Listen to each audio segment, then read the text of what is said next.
अस्सलाम वालेकुम। मर्दाना गुदूद यानी प्रोस्टेट का बढ़ जाना, जिसे कि बिनाइन प्रोस्टेटिक हाइपरप्लेजिया कहा जाता है, ये पाकिस्तान में ये मर्ज़ बहुत तेज़ी से बढ़ रहा है। पूरी दुनिया में मौजूद है, लेकिन पाकिस्तान में इसकी शरह पिछले सालों की बनिस्बत अगर देखी जाती है तो बहुत तेज़ी से बढ़ रही है। इसकी वजूहात क्या हैं? इसके लिए सबसे बेहतरीन, मुअस्सिर और महफूज इलाज कौन सा है, जो कि न सिर्फ़ आपके जो पेशाब का बहाव है उसको भी लॉन्ग टर्म में ठीक रखे, बल्कि जो मर्दाना सेहत है, जिनसी सेहत है, उसको भी तवाज़ुन में रखे। उसके इलाज के हवाले से भी हम डिस्कशन करेंगे। लेकिन सबसे पहले मैं आपको ये बताता चलूँ कि प्रोस्टेट या मर्दाना गुदूद एक अखरोट के साइज़ की गुदूद होता है, जो कि मसाने से हमारी पेशाब की जो छोटी नाली निकल रही होती है उसके इर्द गिर्द होता है। ठीक है, इसका काम क्या है कि इसको जो हमारी सेक्सुअल एक्टिविटी है, ठीक है, उसमें जो हमारे जरासीम रिलीज़ होते हैं, स्पर्म रिलीज़ होता है, तो इसके साथ साथ प्रोस्टेटिक फ्लूइड रिलीज़ होता है, जिसको कि आप उर्दू में मज़ी कहा जाता है, प्रोस्टेटिक एमिशन हम मेडिकल टर्मिनोलॉजीज़ में कहते हैं।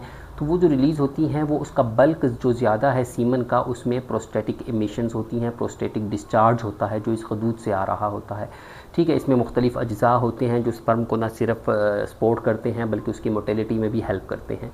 नौजवान लड़कों में हमें देखने को मिलता है कि जब वो कोई ऐसी फोहश मवाद देख रहे हैं या कोई ऐसी सोच आती है, तो उनको पेशाब में जो चिपचिपा सा पानी है रिलीज़ होता है, वो प्रोस्टेट से रिलीज़ हो रहा होता है। ठीक है, तो जो प्रोस्टेट है उसका अगर वो साइज़ बढ़ता है, अक्सर 40 साल से ज़ायद उम्र के जो मर्द हैं उनमें बढ़ता है, उसकी मुख्तलिफ़ वजूहात हैं। वजूहात पे गौर करना इसलिए ज़रूरी है कि अगर इन वजूहात को आप काबू पे रख सकते हैं तो आपको प्रोस्टेट का मसला ज़िंदगी में नहीं होगा। ये बात जहन में रखें कि प्रोस्टेट अगर ईस्ट्रोजन जो कि और एक हार्मोन है, और टेस्टोस्टेरोन जो कि मर्दाना हार्मोन जिसको कहा जाता है, अगर उसका तवाज़न या उसकी रेशो डिस्टर्ब हो जाए, ईस्ट्रोजन का लेवल बढ़ जाए, टेस्टोस्टेरोन का कम हो जाए, तो उसकी वजह से भी प्रोस्टेट का साइज़ बढ़ जाता है।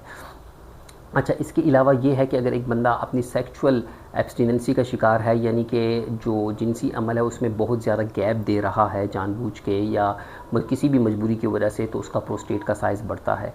कुछ अद्वियात ऐसी हैं कि जो कि प्रोस्टेट के साइज़ को बढ़ाती हैं, जिसमें कि दिल की अद्वियात हैं, कार्डियोप्रोटेक्टिव मेडिसिन्स हैं, ठीक है, बीटा ब्लॉकर्स हैं, ठीक है, इसमें आपका जो मतलब हाइपरटेंशन की जो मेडिसिन्स हैं वो इसको काज करती हैं। इसके अलावा हम देखते हैं कि शुगर के मर्ज़ में जो लोग इसका शिकार होते हैं, तो उनका भी जो प्रोस्टेट का साइज़ है वो विद टाइम जो है वो बढ़ता है, क्योंकि उनकी जो क़ुव्वत मुदाफ़ियत है ओवरऑल वो बहुत ज़्यादा कमज़ोर हो चुकी होती है। उनका जो ब्लड फ़्लो है, ठीक है, उनका जो ब्लड फ़्लो है वो वहाँ पे प्रोस्टेट की तरफ कम होता है, जिसकी वजह से उसको न्यूट्रिएंट्स ना मिलने की वजह से प्रोस्टेट का साइज़ बढ़ता है। ये बात जहन में रखें कि जो बिनाइन प्रोस्टेटिक हाइपरप्लेजिया है ये नॉन कैंसरस है, ये कैंसर नहीं है, लेकिन ये एक बिनाइन बड़ा होता है, इसको कैंसर नहीं करते। ठीक है, तो अब हम इसकी अगर और वजूहात की तरफ देखते हैं तो नाक से नीचे अगर किसी किस्म का इन्फेक्शन हुआ होता है तो वो भी इसकी वजह बनता है। पेशाब का इन्फेक्शन अगर एक बंदे को बार रहता है तो वो भी इसकी वजह बनता है।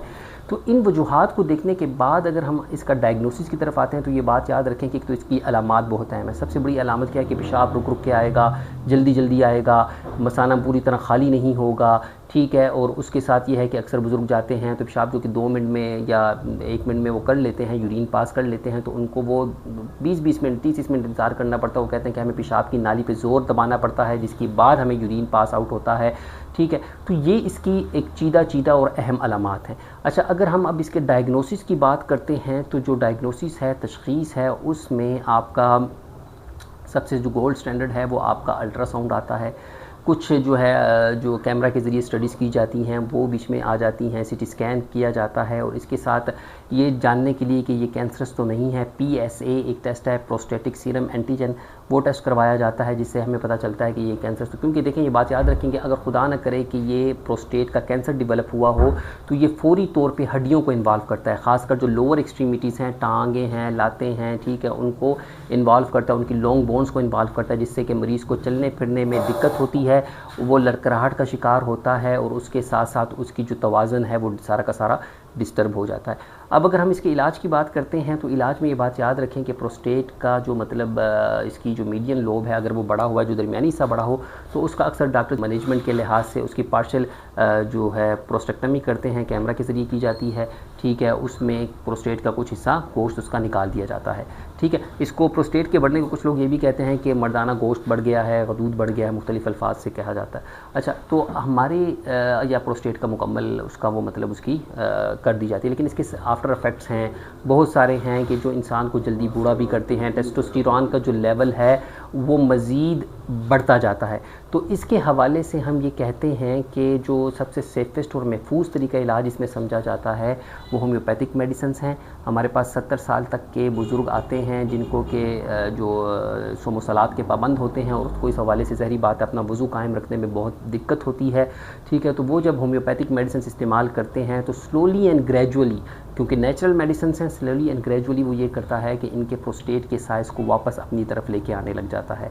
ठीक है, प्रोस्टेट जब नॉर्मल आता है, आने की तरफ आता है, उसका वज़न ना सिर्फ कम होता है, उसकी डायमेंशंस बेहतर होने लग जाती हैं। हमारे पास सैकड़ों ऐसे मरीज़ हैं जिनकी रिपोर्ट्स हमारे पास मौजूद हैं जिनकी ये बेहतरी हुई है और अल्लाह के फजल करम से वो अपनी नॉर्मल ज़िंदगी गुजार रहे हैं। तो इसके लिए जब भी आप मशवरा करें क्वालिफाइड, मुस्तनद और पढ़े लिखे होम्योपैथिक डॉक्टर से मशवरा करें। अगर आप हमसे मशवरा करना चाहते हैं तो दिए गए नंबर पे आप रब्ता करें, हमारी टीम आपकी मुकम्मल रहनुमाई करेगी, मुआवनत करेगी और आपको जो मेडिसिन्स भी हैं वो बसहूलत, अगर आप ऑनलाइन मशवरा करना चाहते हैं तो आपको बसहूलत आपके घर तक भी सहूलत के साथ पहुँच जाएंगी। अपना बहुत ख्याल रखिए, अपने प्यारों का बहुत ख्याल रखिए, बुज़ुर्गों का ख्याल रखिए, उन्हें तन्हाई का शिकार ना होने दीजिए, क्योंकि ये तन्हाई ही आगे जाके आपके जो टेस्टोस्टेरोन है उनका लेवल डिस्टर्ब करती है और ये प्रोस्टेट और मुख्तलिफ़ किस्म के अबारीज़, कैंसर, इस किस्म की बीमारियों की वजूहात बनती हैं। बहुत शुक्रिया, अल्लाह हाफ़िज़।